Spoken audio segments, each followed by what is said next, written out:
Hello friends, তোমরা সবাই কেমন আছো? আশা করি সকলেই ভালো আছো। আমি শম্পা, আমিও কিন্তু ভীষণ ভালো আছি।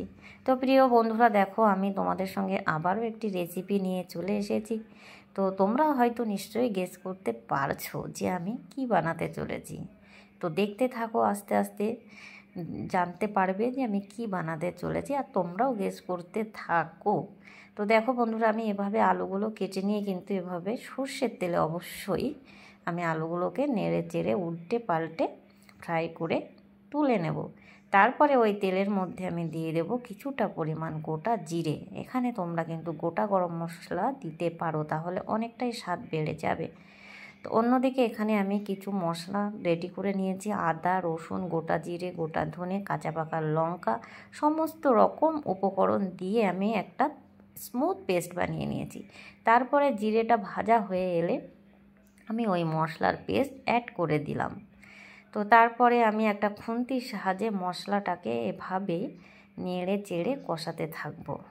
তো এভাবে নেড়ে চেড়ে আমি কিছুটা কষিয়ে নেব। তো আর অন্যদিকে একটু চিকেন আমি ভালো করে ধুয়ে জল ঝরিয়ে নিয়েছি। আর এখানে দেখো নিয়েছি পেঁয়াজটা কিন্তু তোমরা জিরে ফোড়ন দেওয়ার পরে তেলের মধ্যে দিতে পারো।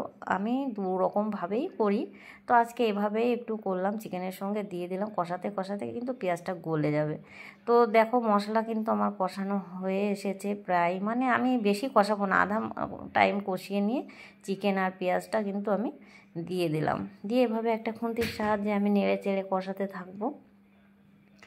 তো তারপরে দেখতেই পাচ্ছ আমি কিভাবে নেড়ে চেড়ে চিকেনটাকে কষিয়ে নিচ্ছি। তো কিছুক্ষণ কষিয়ে নেওয়ার পরে আমি দিয়ে দেবো এখানে পরিমাণ মতো লবণ। তো তোমরা তোমাদের টেস্ট অনুযায়ী, স্বাদ অনুযায়ী কিন্তু এখানে লবণ ব্যবহার করবে। তো তারপরে লবণটা দেওয়ার পরে কিন্তু আমি আবারও এভাবে নেড়ে চেড়ে কষাতে থাকবো।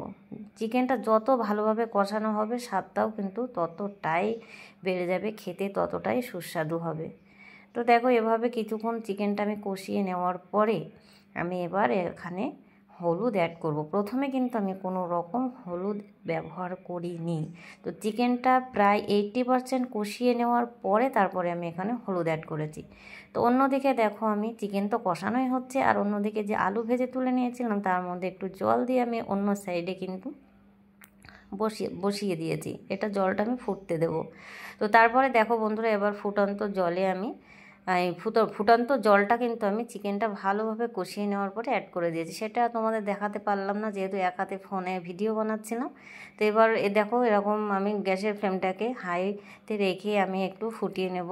তারপরে আমি 10 থেকে 15 মিনিটের জন্য ঢাকা দিয়ে গ্যাসের ফ্লেমটাকে লো করে আমি রান্না করে নিই। দেখো 10-15 মিনিট পরে চলে এসেছি। তো এবার একটু গরম মশলা গুঁড়ো দিয়ে দেবো। তো আর কি, চিকেন তো রেডি হয়েই এসেছে।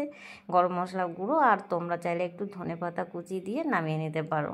তো আমি দেখো চিকেনটা আমার রেডি হয়ে গেছে। তো আমার তো দারুণ লাগে চিকেন খেতে। তোমাদের কেমন লাগে আর ভিডিওটি কেমন হলো অবশ্যই জানিও। সবাই ভালো থেকো। আজকের মতো টাটা, বাই বাই।